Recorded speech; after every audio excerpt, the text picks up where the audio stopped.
Les habla Rafael Arraiz Luca y esto es Venezolanos, un programa sobre el país y su historia. Mi número de productor nacional independiente 30720. En la continuación de la serie sobre el siglo XX venezolano que venimos haciendo. Este es el capítulo 4. En nuestro capítulo anterior quedamos en el gobierno que inicia la Junta Revolucionaria de Gobierno presidida por Rómulo Betancourt. Y veníamos hablando de los decretos de ese gobierno que se ha instaurado a partir del 18 de octubre de 1945. Por ejemplo, en el decreto número 64 se crea el Jurado de Responsabilidad Civil y Administrativa. Este jurado, este tribunal, tuvo la tarea de juzgar, valga la redundancia, los casos sustanciados en contra de funcionarios de los gobiernos anteriores. Con este tribunal se implementó una persecución política en contra de altos funcionarios del gobierno de Medina, de López, de Gómez, y a muchos de ellos les fueron congeladas las cuentas bancarias, les fueron confiscadas sus casas, mientras estos personajes sobrevivían en el exilio.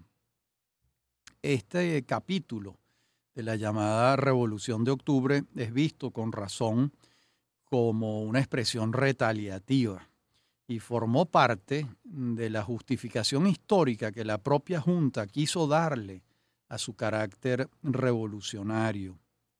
Dicho de otro modo, una de las causas principales que justificaban el golpe civil-militar fue la de sustituir a un conjunto de gobiernos corruptos.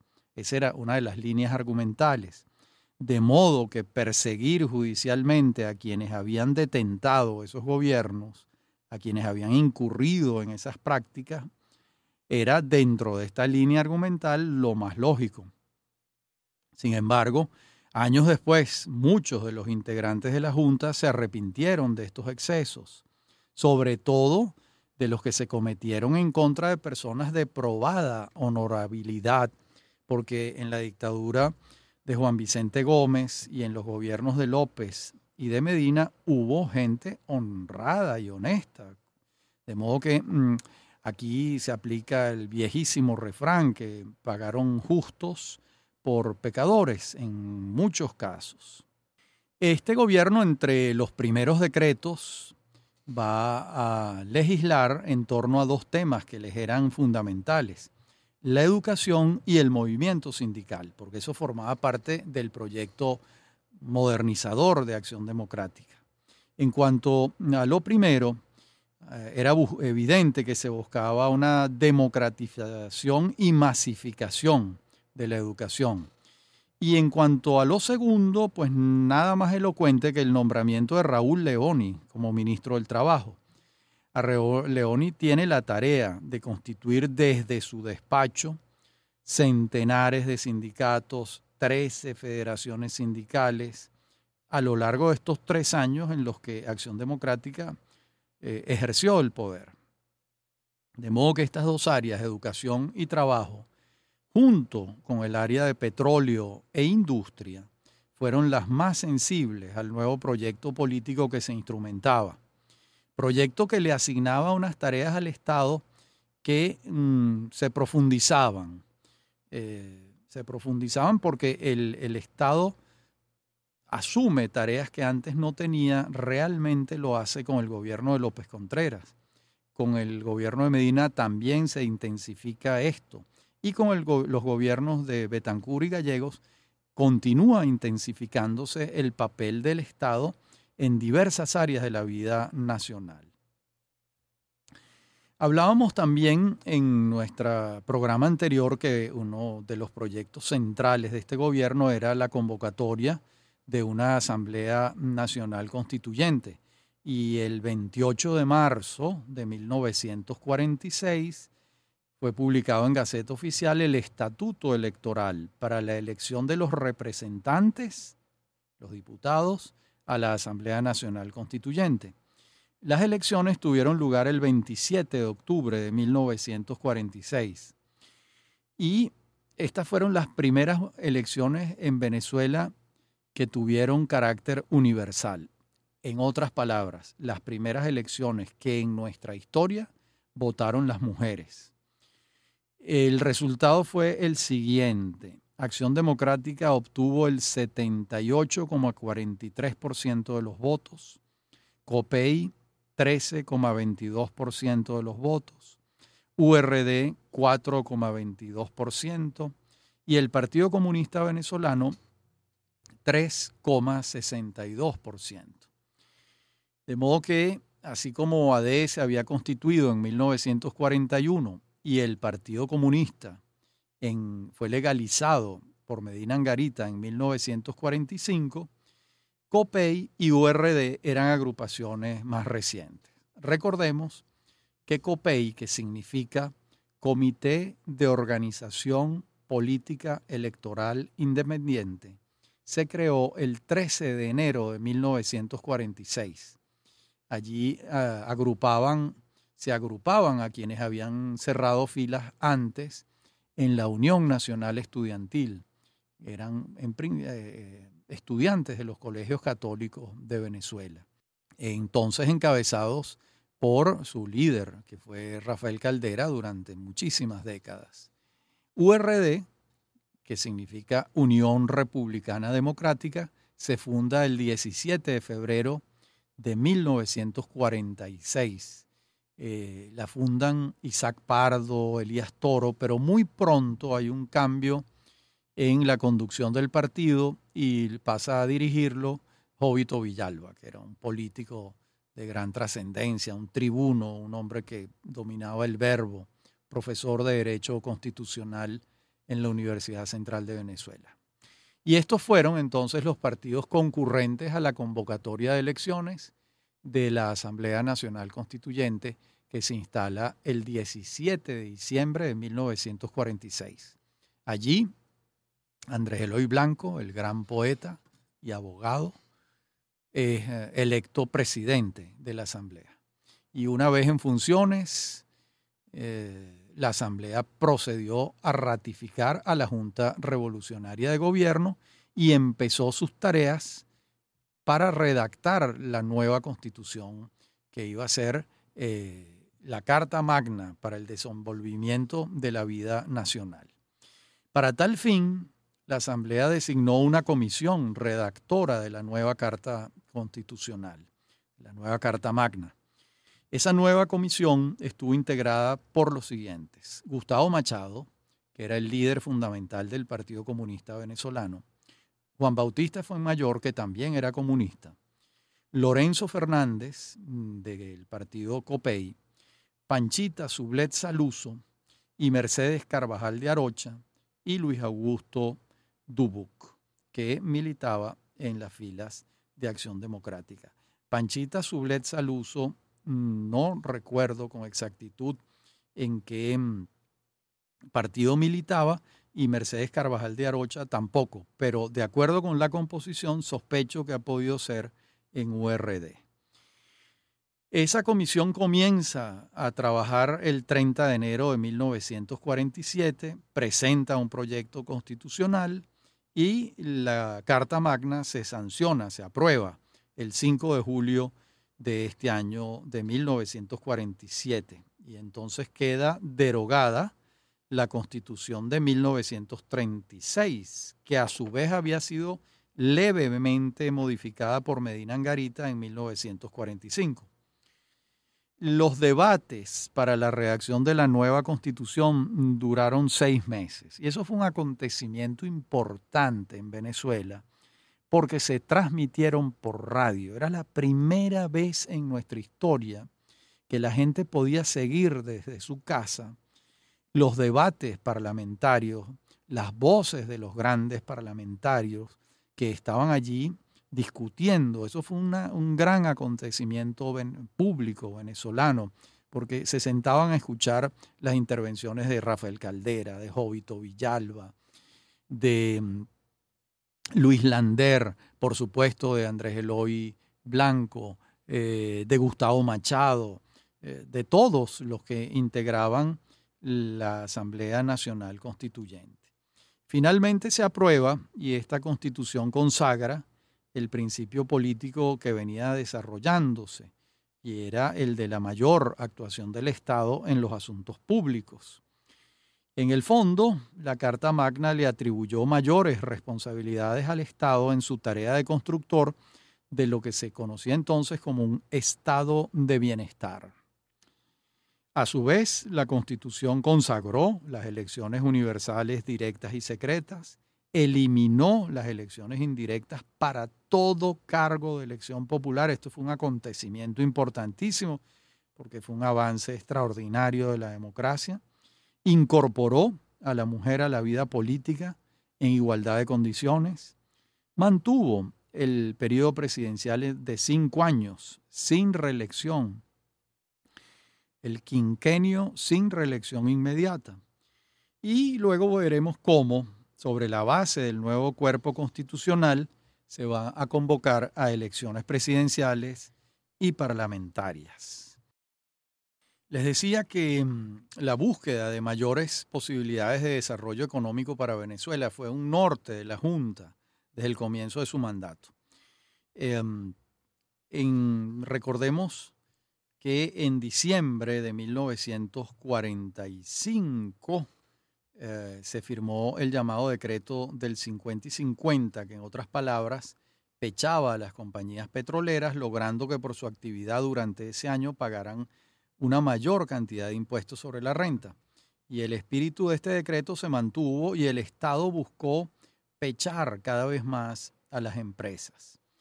El 29 de mayo de 1946 se crea la Corporación Venezolana de Fomento, que venía a sustituir a la Junta de Fomento de la Producción Nacional, que había sido creada por Medina Angarita en 1944. La CBF vino a instrumentar en Venezuela lo que después la CEPAL, la Comisión Económica para América Latina de la Organización de las Naciones Unidas, denominó industrialización por sustitución de importaciones. En otras palabras, Venezuela requería diversificar su economía, que ya para entonces era mayoritariamente petrolera, y para hacerlo, la CBF establecería los mecanismos de otorgamiento de créditos a empresarios privados que quisieran desarrollar la agricultura, la cría, la industria y la minería en el país, mientras el Estado se reservaba la promoción de empresas de utilidad pública cuyo volumen o características no sean posibles o halagadoras para el inversionista particular. En otras palabras, esta política de industrialización por sustitución de importaciones tuvo vigencia en Venezuela con distintos grados de intensidad hasta 1989, cuando todo el esquema arancelario y de subsidios protector de la industria nacional se levantó en aras del libre mercado. Hay que señalar que Venezuela creó la CBF antes de que la CEPAL diseñara esto para América Latina, que lo diseñó el economista argentino Raúl Prebisch para la CEPAL. En pocas palabras, este era un modelo de desarrollo que funcionaba de qué manera. El Estado, en el caso venezolano, a través de la CBF y del Banco Industrial de Venezuela, otorgaba créditos a los empresarios privados para que desarrollaran parques industriales, industrias, para que en Venezuela se produjeran los bienes que estaban hasta ese momento siendo importados. Entonces es un programa que se propone la industrialización del país a través de un sistema crediticio.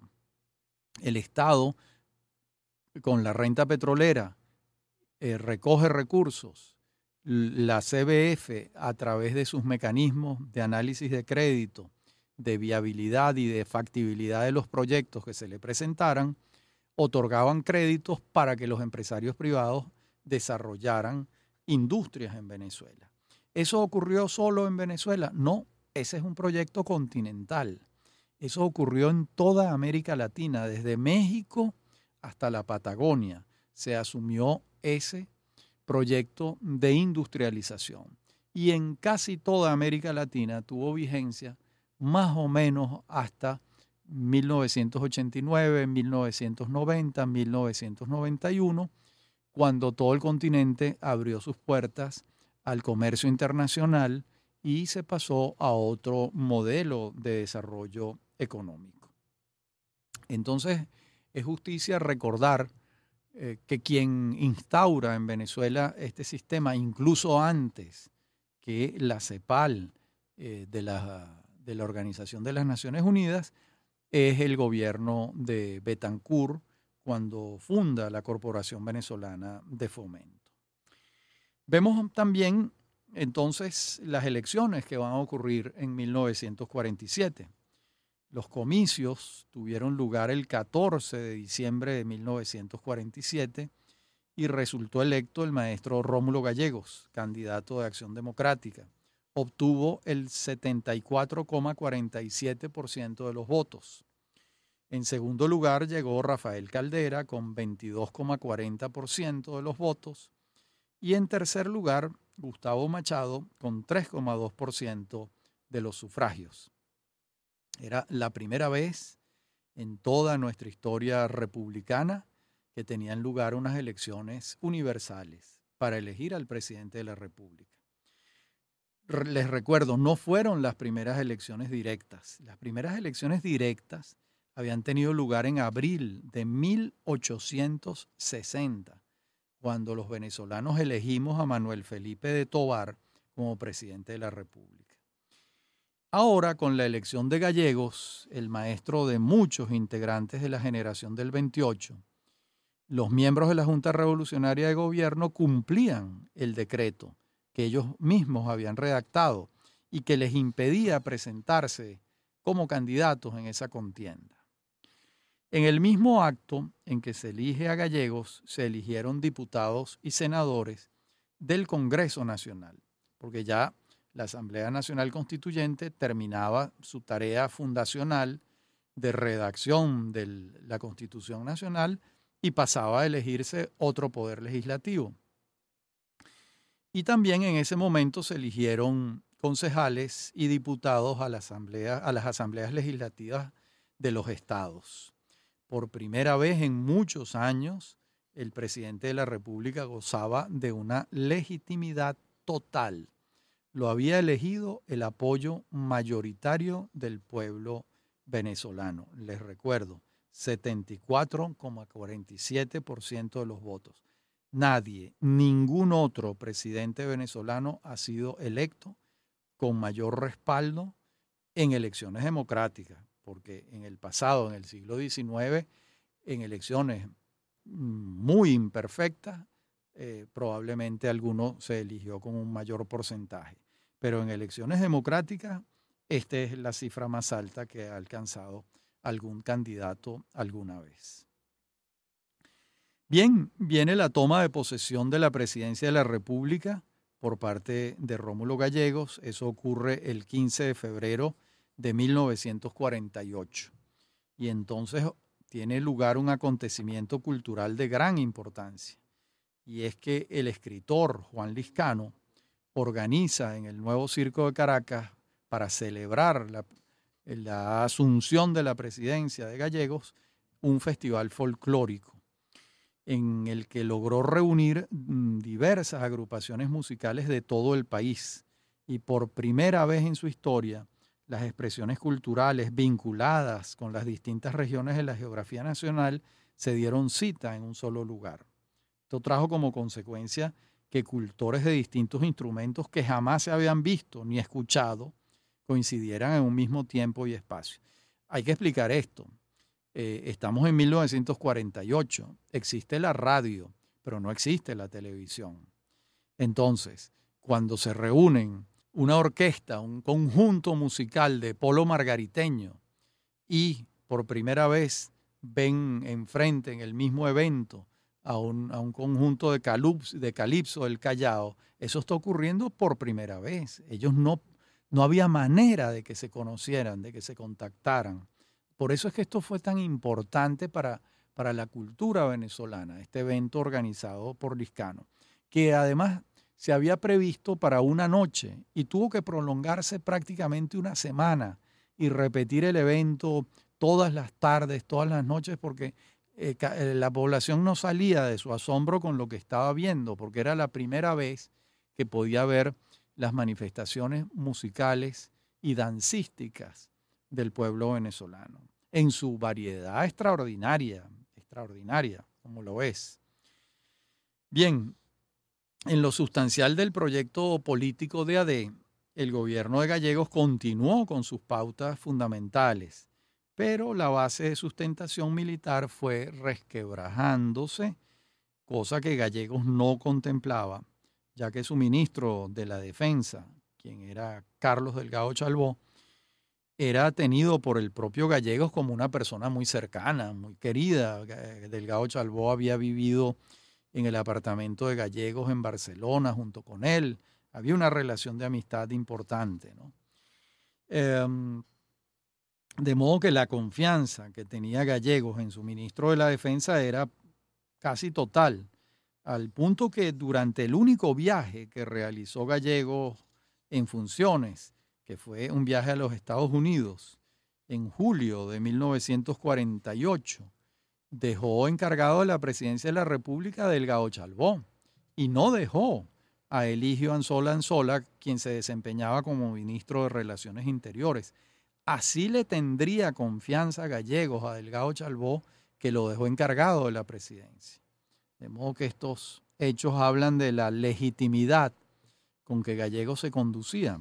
Era lógico, era el primer presidente electo en sufragios universales de nuestra historia y con el porcentaje más alto, como les referí anteriormente. Gallegos no pensaba que fuese posible que semejante legitimidad pudiese ser vulnerada por las Fuerzas Armadas, pero lamentablemente el maestro se equivocaba.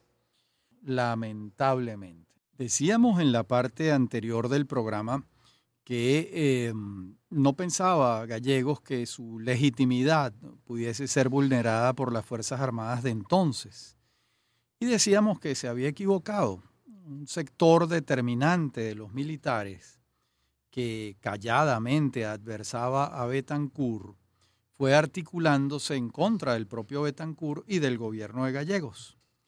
Mientras tanto, el expresidente de la Junta Revolucionaria de Gobierno, Betancur, seguía con atención el proceso político, a la par que participaba en Bogotá en la creación de la OEA, la Organización de Estados Americanos, organismo que se constituyó en sustitución de la anterior Unión Panamericana. Las molestias en el sector de la población afecta a algunos de los presidentes de la hegemonía militar tachirense seguían en aumento y se canalizaron a través de un error que venía cometiendo tanto el gobierno de Betancur como el de Gallegos, a mi juicio, y era el de gobernar con la sola gente de su partido, dejando de lado a todos los demás sectores nacionales. La acusación de sectarismo fue tomando cuerpo día a día. Y esta acusación venía a contribuir con el proyecto militarista en el seno de las Fuerzas Armadas, ese proyecto capitaneado por Marcos Pérez Jiménez, y seguido con grandes dudas por parte de Carlos Delgado Chalbó, quien, como veremos luego, terminó saliendo de la escena 2 años después por otro motivo. En pocas palabras, el maestro Gallegos no consideró pertinente mantener vigilia sobre el sector castrense, ya que su legitimidad estaba blindada, mientras un grupo preponderante de los militares quería detentar el poder directamente, desconociendo el resultado de la elección democrática. Todo indica que de ese grupo no formaba parte el ministro de la Defensa, Delgado Chalbó, pero terminó aviniéndose con él y encabezando el golpe de Estado militar. Se lanzaba así por la borda el primer ensayo democrático venezolano. El 24 de noviembre de 1948 es hecho preso el presidente Gallegos. El 5 de diciembre se le expulsa del país junto a su familia. lo sustituye una junta militar de gobierno integrada por Marcos Pérez Jiménez, Luis Felipe Llovera Páez y Carlos Delgado Chalbaud, quien la presidía.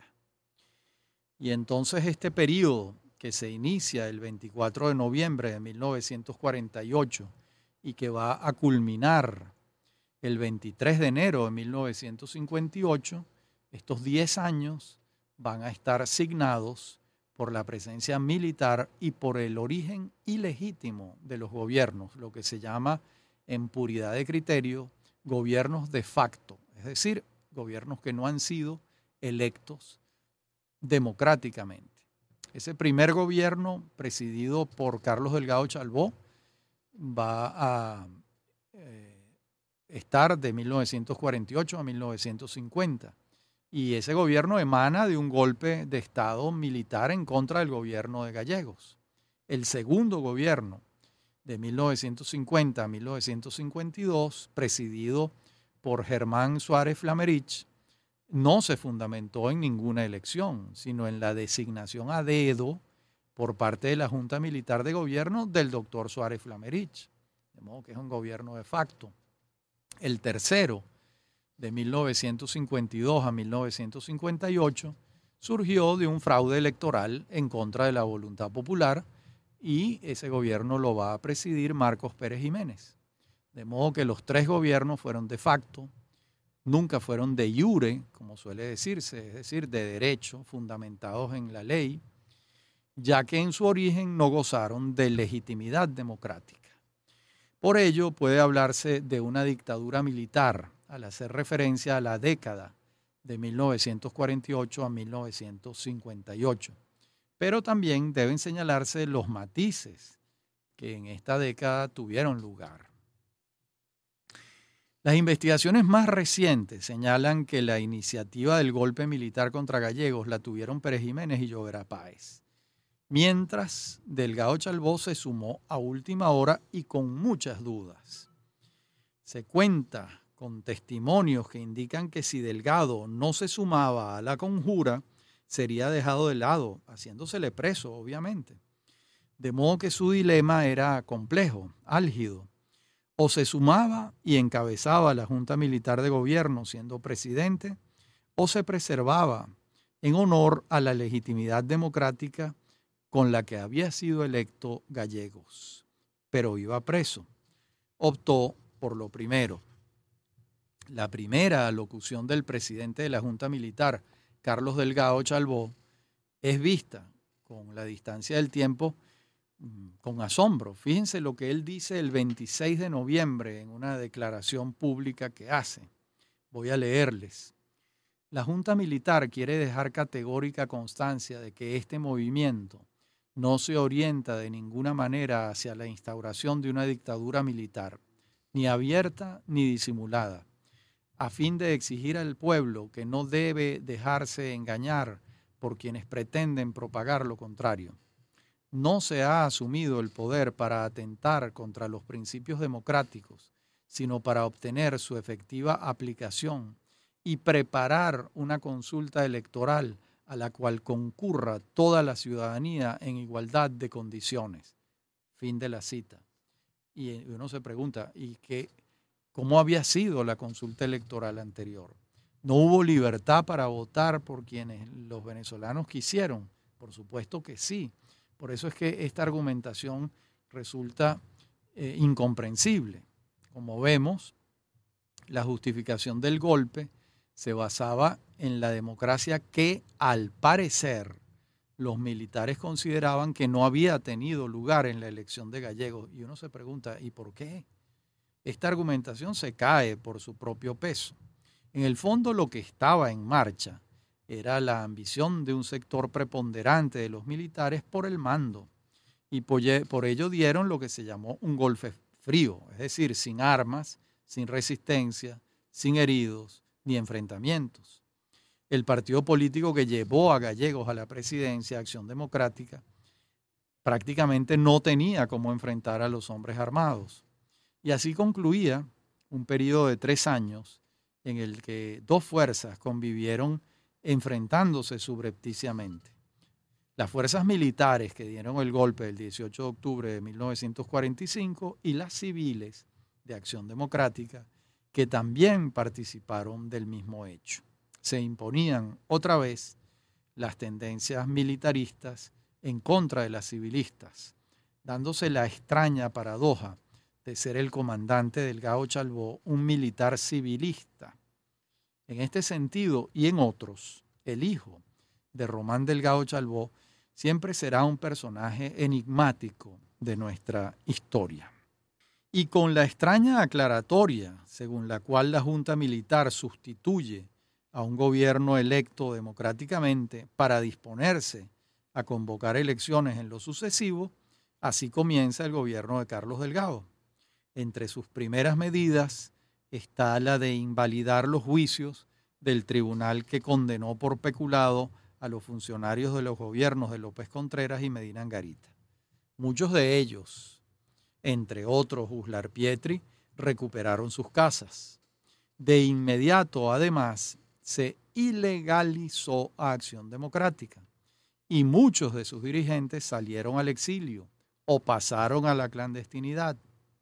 Al año siguiente, la Junta ordenó la disolución de la CTV, Confederación de Trabajadores de Venezuela, y la de las federaciones sectoriales. Así se le da un duro golpe a una de las instituciones fundamentales del proyecto político moderno de Acción Democrática, como era la fuerza sindical.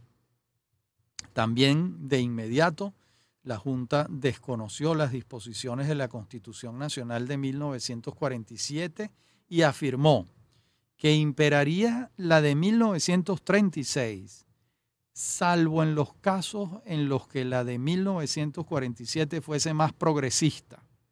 Una afirmación difícil de comprender en su extensión y en su sentido más preciso.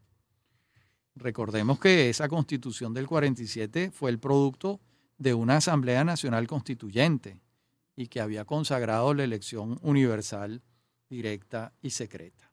La obra de gobierno de 2 años que encabezará Delgado Chalbaud puede dividirse por áreas. Por una parte, lo que Pérez Jiménez y Llobera Páez hacían en las Fuerzas Armadas, donde ejercían un liderazgo indiscutible. Y por otra parte, lo que Delgado hacía puertas afuera de los cuarteles, siempre insistiendo en que se trataba de un gobierno interino y que muy pronto se convocaría elecciones en busca de una, voy a citarlo, democracia liberal, alternativa y representativa. Eso era lo que decía Delgado Chalbaud. En materia de obras civiles, Delgado se empeñó en la construcción de la avenida Los Próceres, a la que concebía como la avenida Los Ilustres, y que se proponía unir a la Academia Militar con la Universidad Central de Venezuela. Él lo que buscaba, una cosa muy bonita, la verdad, establecer un símbolo de encuentro entre el mundo civil y el mundo militar. Un símbolo de encuentro geográfico, urbano, que se expresara eso. También en el área de educación, Delgado va a crear el Instituto de Previsión y Asistencia Social del Magisterio y el Instituto Nacional de Deportes, el IND. A su vez, mientras estuvo Delgado, se respetó la autonomía de las universidades. Por otra parte, se siguió avanzando en la construcción de la Ciudad Universitaria de Caracas, ese proyecto que había iniciado Medina Angarita. Se construyeron carreteras y se diseñó un Plan Nacional de Vivienda, así como se concluyó el primer tramo de la autopista Caracas-La Guaira. Bien, y en mayo de 1950, Acción Democrática, desde la clandestinidad, aupó junto con el Partido Comunista Venezolano una huelga petrolera. Y esto dio motivo para que el gobierno de Delgado ilegalizara al Partido Comunista Venezolano, que había logrado hasta entonces no correr la misma suerte de AD. Este punto, de nuevo, significó un desencuentro entre Delgado y los otros miembros de la Junta Militar de Gobierno.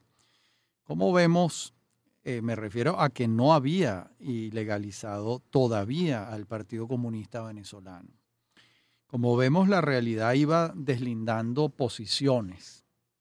Ya cerca del 24 de noviembre de 1950, a 2 años del golpe militar, el comandante Delgado le propuso a sus compañeros que con ese motivo se designara a un presidente de la República provisional y se convocara a elecciones en diciembre de 1952.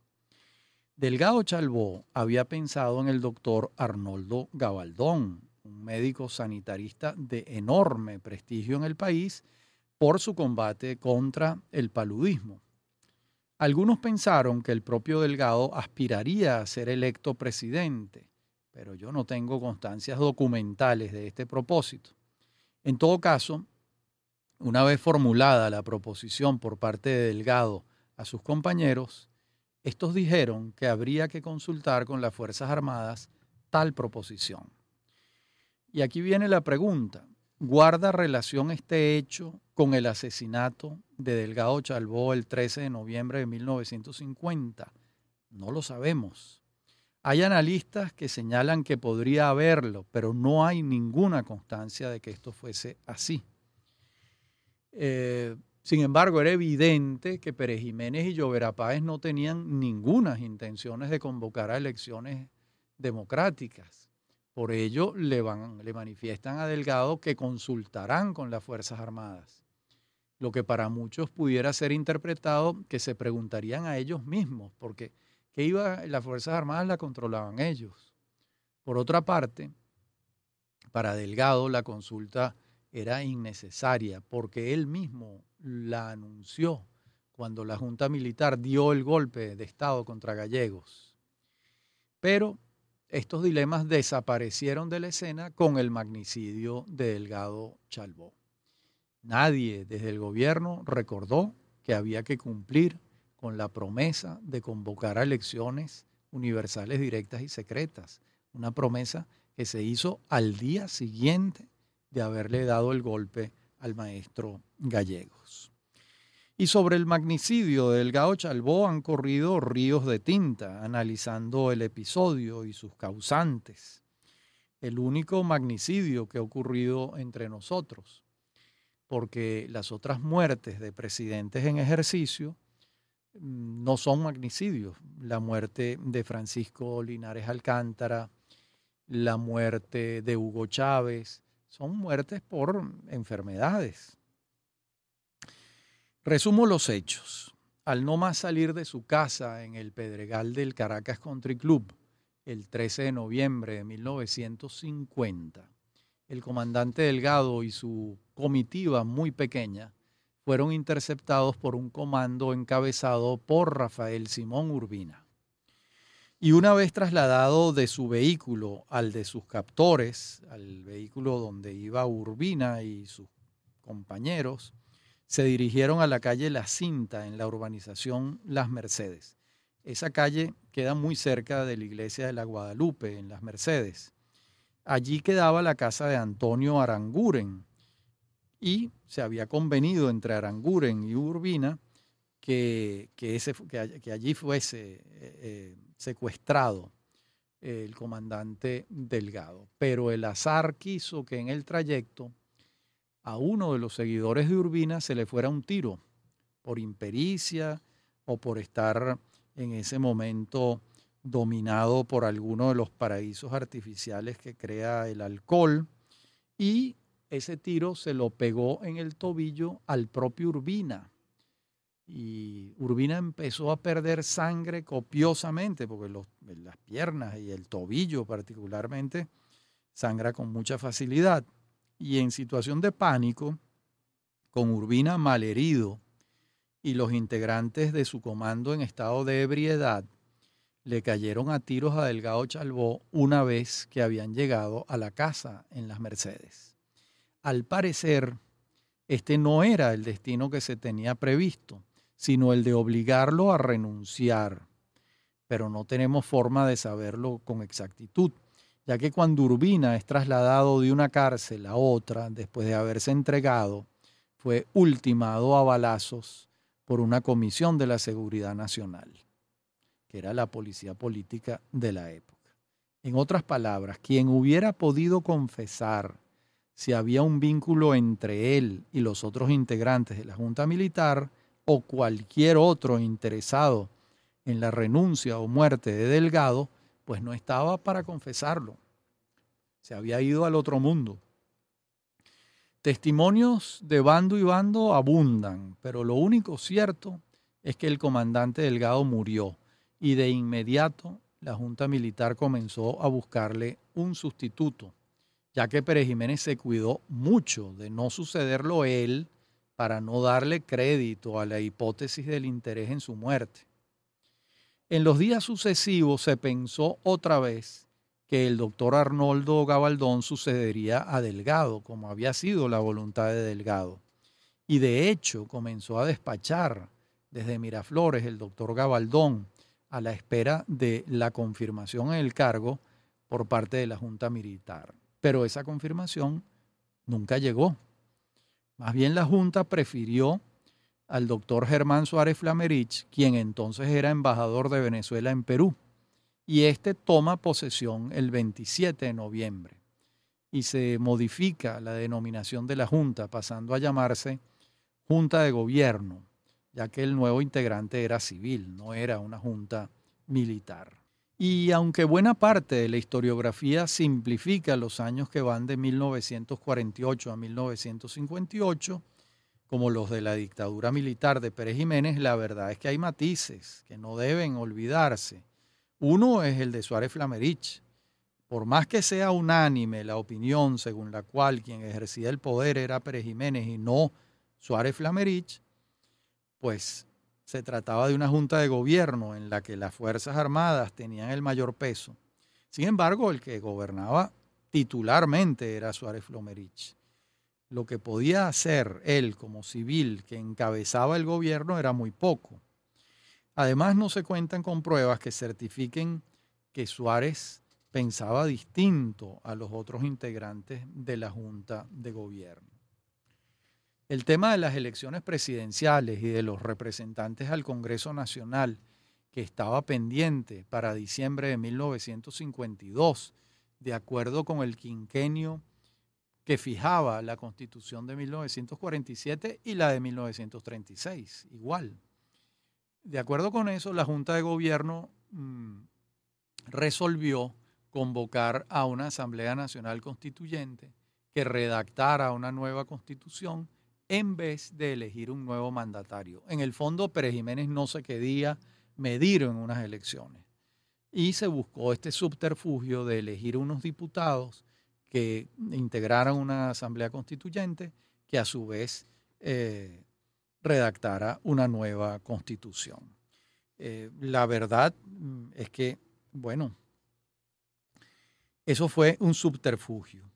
Y en abril de 1951 se aprobó el nuevo estatuto electoral que impedía que AD y el PCB se presentaran como con candidatos a las elecciones. Sí se podían presentar URD y COPEI, con Jovito Villalba y Rafael Caldera a la cabeza. De modo que la mano militar apretaba cada vez más el cuello de la disidencia y las persecuciones contra los dirigentes de AD y el PCB arreciaban. De hecho, Alberto Carnevali, un dirigente de Acción Democrática, es hecho preso en mayo de 1951. Bien, hasta aquí el programa de hoy. En nuestro próximo programa seguiremos con la escalada represiva de la dictadura, con las elecciones de 1952 y con otros acontecimientos de este periodo y de estos años. Habló como para ustedes Rafael Arraiz Luca. Esto es Venezolanos, un programa sobre el país y su historia. Me acompaña en la producción Inmaculada Sebastiano y en la dirección técnica Giancarlo Caraballo. A mí me consiguen en mi correo rafaelarraiz@hotmail.com y en Twitter @Rafael Arraiz. Hasta nuestro próximo encuentro.